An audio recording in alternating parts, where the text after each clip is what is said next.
오늘 아침 함께 나눌 하나님의 말씀은 출애굽기 15장 22절에서 27절 말씀입니다. 제가 읽겠습니다. 그들이 마라에 이르렀을 때에 마라의 물들이 써서 마시지 못하겠으므로 그곳의 이름을 마라라 하였더라. 백성이 모세에게 불평하여 이르되 우리가 무엇을 마시리요 하매 그가 주께 부르짖었더니 주께서 그에게 한 나무를 보여주심으로 그가 그것을 물들에 던짐에 물들이 달게 되었더라.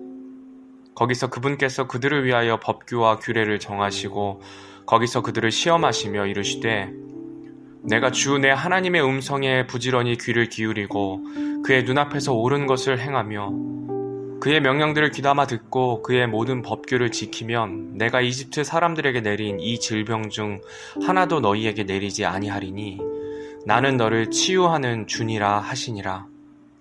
그들이 엘림에 이르렀는데 거기에 우물 12개가 있었고 종려나무 70그루가 있었더라. 그들이 거기서 물들 옆에 진을 치니라. 아멘.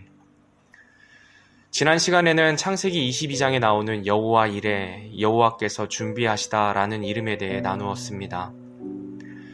창세기 22장을 통해 처음으로 등장하는 세 가지 단어, 사랑, 예배, 순종이라는 단어를 통해 가장 사랑하는 것을 드리는 것이 예배이며 하나님의 말씀을 잘 듣고 순종하는 것이 하나님께서 원하시는 삶이라 하였습니다. 이것이 예배를 드리는 것의 진정한 의미이며 태도인 것을 우리들에게 알려주셨습니다. 오늘은 여호와 라파, 치유하시는 하나님에 대해 나누므로 하나님께서 우리에게 말씀하시는 것이 무엇인지 나누는 시간을 갖도록 하겠습니다. 이집트 군대의 추격을 받았던 이스라엘 백성들이 홍해가 갈라지고 이집트 군대가 모두 수장당하는 크고 놀라운 하나님의 이적을 경험하고 하나님께 찬양을 드리고 이제 3일이 지났습니다. 그 3일 길을 걸어오면서 물을 얻지 못했고 조금씩 챙겨왔던 물이 고갈되어가는 그 순간 물이 있는 곳을 발견하게 됩니다. 아마도 멀리서 물을 발견했을 때 모든 이스라엘 백성들은 환호성을 질렀을지도 모릅니다.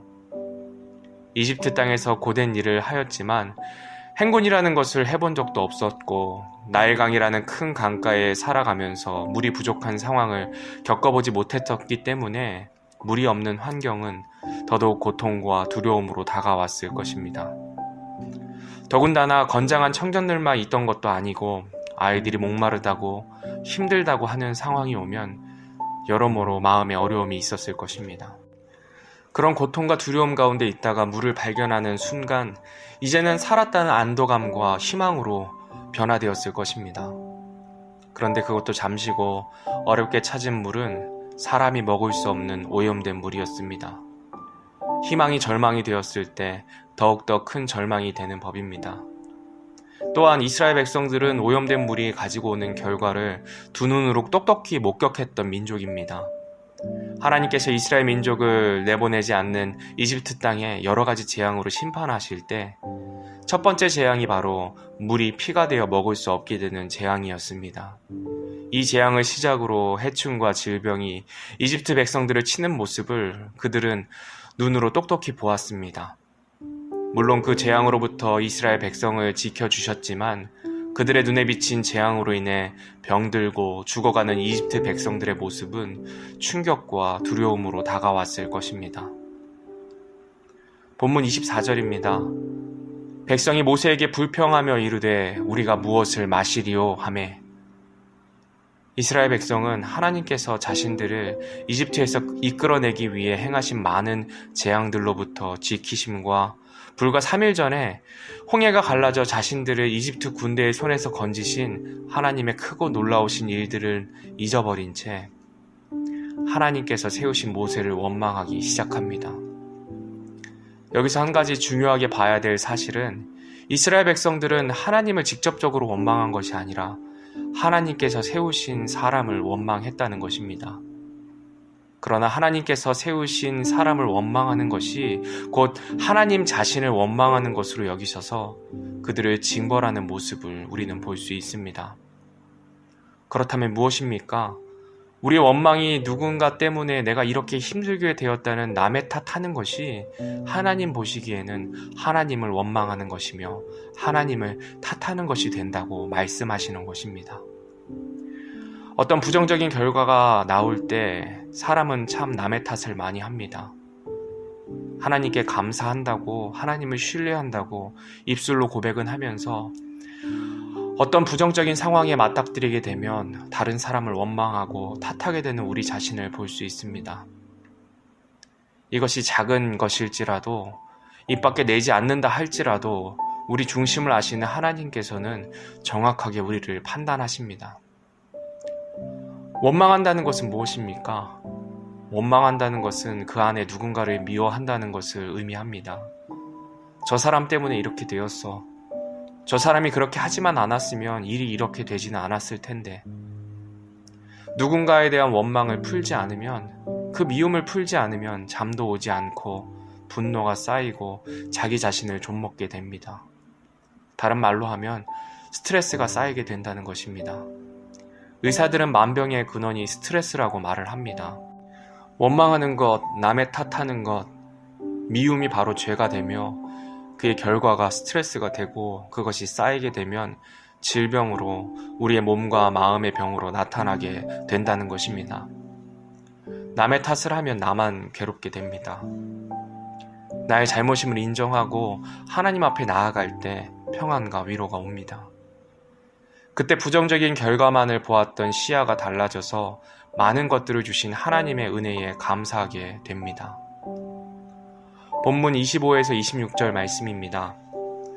그가 주께 부르짖었더니 주께서 그에게 한 나무를 보여주심으로 그가 그것을 물들에 던지매 물들이 달게 되었더라. 거기서 그분께서 그들을 위하여 법규와 규례를 정하시고 거기서 그들을 시험하시며 이르시되 내가 주내 하나님의 음성에 부지런히 귀를 기울이고 그의 눈앞에서 옳은 것을 행하며 그의 명령들을 귀담아 듣고 그의 모든 법규를 지키면 내가 이집트 사람들에게 내린 이 질병 중 하나도 너희에게 내리지 아니하리니 나는 너를 치유하는 주니라 하시니라. 아멘. 원망하는 백성들의 말을 듣고 모세는 하나님께 부르짖습니다. 지난번에도 말씀드렸지만 오래 참으시고 인자가 많으신 하나님께서는 처음에 잘 못하는 것들은 용서하시고 친절하게 알려주시는 우리 아버지 하나님이 되십니다. 광야에 나온 지 3일 만에 크신 하나님의 기적들은 잊어버리고 감사치 않고 원망하는 저들에게 한 나무를 물에 던지게 하심으로 쓴물이 단물되게 하셔서 이스라엘 백성들을 구원하십니다.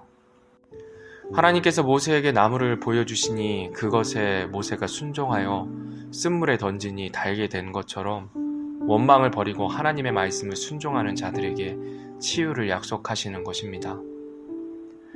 하나님께서 치유를 약속하시는데 우리의 육체뿐만이 아니라 우리의 마음속의 상처와 아픔과 두려움, 미움, 죄로 인한 괴로움 등 모든 영역에서 치유를 약속하십니다. 이스라엘 백성들 속에는 이집트에서 종살이하면서 얼마나 많은 한이 있었겠습니까? 또한 이집트의 병사들로부터 죽음의 위기를 겪으며 두려움도 있었을 것이고 광야에 나와 물이 떨어져 죽을 것 같은 두려움도 있었을 것입니다. 그것을 모세에게 돌림으로 미움과 원망으로 인해 더욱더 스스로를 죄악 가운데 버려두고 있었습니다. 그들의 마음과 육체가 병들어가고 있었던 것입니다. 누군가를 미워할 때, 원망할 때 본인이 가장 괴로운 것입니다.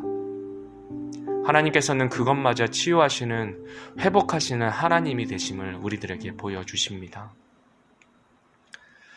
그렇다면 오늘 본문을 통해 우리가 알 수 있는 순종의 모습은 무엇일까요? 바로 원망하지 않는 마음입니다. 남의 탓하지 않는 것, 어떤 상황이 왔을 때 나의 모습을 먼저 돌아보는 자세입니다.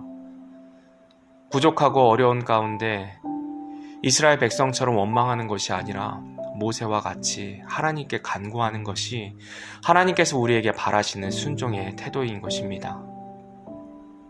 물이 없는 상황 가운데 이스라엘 백성들이 모세와 같이 하나님께 간구하였다면 하나님께서 물을 주시지 않으셨겠습니까? 그들의 간구를 들으시고 분명 물을 주셨을 것입니다. 자녀가 목이 말라 물을 달라 하는데 주지 않을 부모가 어디 있겠습니까? 불평하지 않고 원망하지 않고 간구했다면 그 모습을 기쁘게 받으시고 더한 것으로 채우셨을 것입니다. 이것을 믿음으로 모세와 같이 어떤 상황이 와도 하나님께 간구하는 우리가 되기를 주님의 이름으로 소원합니다. 마지막으로 본문 27절입니다. 그들이 엘림에 이르렀는데 거기에 우물 12개가 있었고 종려나무 70그루가 있었더라. 그들이 거기서 물들 옆에 진을 치니라. 우리 하나님께서는 이스라엘 백성에게 순종하면 주시는 것이 무엇인지 정말 쉽게 눈으로 볼 수 있도록 어린아이에게 알려주시듯 보여주십니다. 엘림이라는 곳에 이르러 물샘 12과 종려나무 70그루가 있는 곳을 예비하시고 그들에게 보여주십니다. 12지파에게 부족함이 없도록 또 싸우지 않도록 12샘을 예비하신 것입니다. 또 종려나무 70그루라 하였는데 종려나무는 생명나무라고 불릴 정도로 당도가 굉장히 높은 열매를 많이 맺는 나무입니다. 이처럼 하나님께서는 순종하는 자들에게 그 필요를 아시고 더한 것으로 채우시는 분이심을 이스라엘 백성들에게 알려주십니다. 이스라엘 백성들은 눈으로 보고 경험함에도 계속해서 불순종으로 나아갔지만 우리는 그러지 말아야 할 것입니다. 원망이라는 죄악의 대가는 마음과 육체의 질병으로 찾아옵니다. 감사의 대가는 치유와 생명과 채우심으로 찾아옵니다. 무엇을 택할지는 우리들에게 달려있는 것입니다. 오늘 하루도 여호와 라파 치유하시는 하나님을 생각함으로 감사와 간구로 또 순종함으로 나아가는 저와 여러분이 되기를 주님의 이름으로 소원합니다.